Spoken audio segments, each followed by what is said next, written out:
Hey, this is Dr. G, and this is that Sunday. So, whenever I was finished my theology degree, I've been working in youth ministry for a lot of years, working with teens full time, and I thought I knew everything.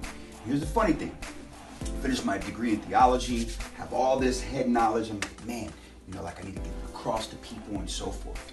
So one day, I'm on a retreat, and just some, it was a powerful retreat and so forth. And I kept noticing this one young lady out of the corner of my eye and so forth. And she kept going and speaking with different people and so forth. And she was just, I saw her, basically she was just ministering to different people and just helping them out, her fellow teens and so forth. So at the end of the day, at the end of the retreat, I'm kind of like downloading with her. I was like, yo, what happened and so forth. And we start talking and so forth. And so she starts talking about just how sometimes whenever you're talking with somebody, this something will tell you if it's right or wrong.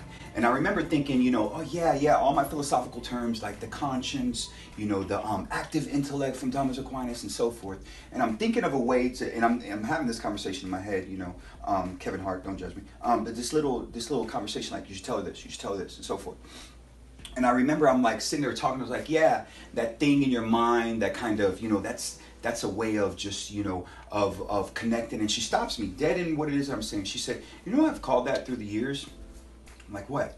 And it was funny because she's just like, what I call that through the years? I'm like, what? She said, I call that little voice the Holy Spirit. And I remember looking at her and just being like, in my head, I was like, holy snap, that is so profound. She literally just taught me something. I mean, I had all this knowledge and she put it very, very simply. Now, for some of you, that may be, okay, yeah, duh. But for me, that was kind of like a aha moment. Like, wow, yes, that little conscience, what we would call in our Catholic theology, that conscience is the voice of the Holy Spirit. So what am I getting at? She taught me something.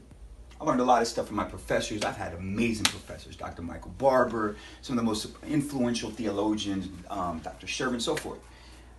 But she taught me something. I just want you to think about that. I remember just walking away from the conversation. I was like, yo, that was so profound. Like, that was a good way of putting it in layman's terms and so forth. I'm like, wow. So somebody who wasn't likely taught me something. That's sort of like what God does in salvation history. He uses the most unlikely people to teach us something. I mean, just go through salvation history. Look at Moses, stuttering in a basket and so forth, to lead his people out of captivity. David was a little 15-year-old boy, little rocks and so forth. God uses people. I mean, when we fast forward, St. Paul and so forth, just God uses the most unlikely people to teach us and so forth. So this is what I want you to think of today.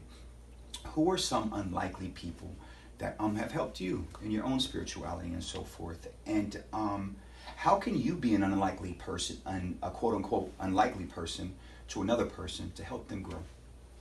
You guys have a blessed day.